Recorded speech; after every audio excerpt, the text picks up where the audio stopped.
जिस तरह तुम अपने पिछले जन्म को भूल गए हो, उसी तरह तुम अपने इस जन्म को भी भूल जाओगे। इस जन्म के रिश्तों का अर्थ तुम्हारे आने वाले जन्म में कुछ भी नहीं रह जाएगा। आज अभिमन्यु को तुम अपना पुत्र समझ रहे हो सकता है पिछले जन्म में वो तुम्हारा पिता रहा हो, या आने वाले जन्म में तुम्हारा महाशत्रु बन जाए।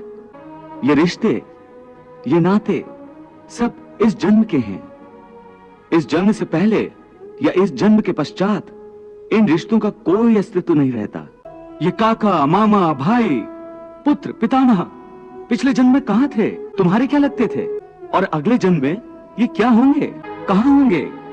इसका उत्तर है तुम्हारे पास। इसीलिए कहता हूं कि जब शरीर नाशवान है तो ये रिश्ते भी नाशवान हैं, क्योंकि ये सब नाते शरीर के हैं।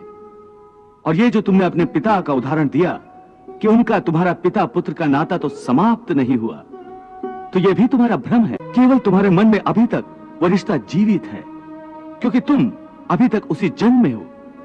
परंतु तुम्हारे पिताश्री इस समय जिस योनि में भी होंगे, उनके लिए वो रिश्ता समाप्त हो चुका है। पिछले जन्म में जब तुम्हारी मृत्यु हुई होगी, उस समय तुम्हारे सब संबंधी रिश्तेदार रोए होंगे। तुम्हारी पत्नी ने, तुम्हारे पुत्रों ने बहुत विलाप किया होगा। परंतु आज इस जन्म में तुम्हें याद भी नहीं कि किस किस ने तुम्हारी मृत्यु पर विलाप किया था। आज तुम्हारे लिए उनका या उनके रोने धोने का कोई मोल नहीं। इसलिए समझा रहा हूं कि ना किसी के मरने का शोक करो, ना किसी के साथ नाता टूटने का दुख मानो। ऐसे भी मेरी माया इतनी प्रबल है अर्जुन, कि जिन्हें तू समझता है कि तेरी मृत्यु के बाद शोक करेंगे, सारा जीवन रोते रहेंगे, वो भी असत्य है।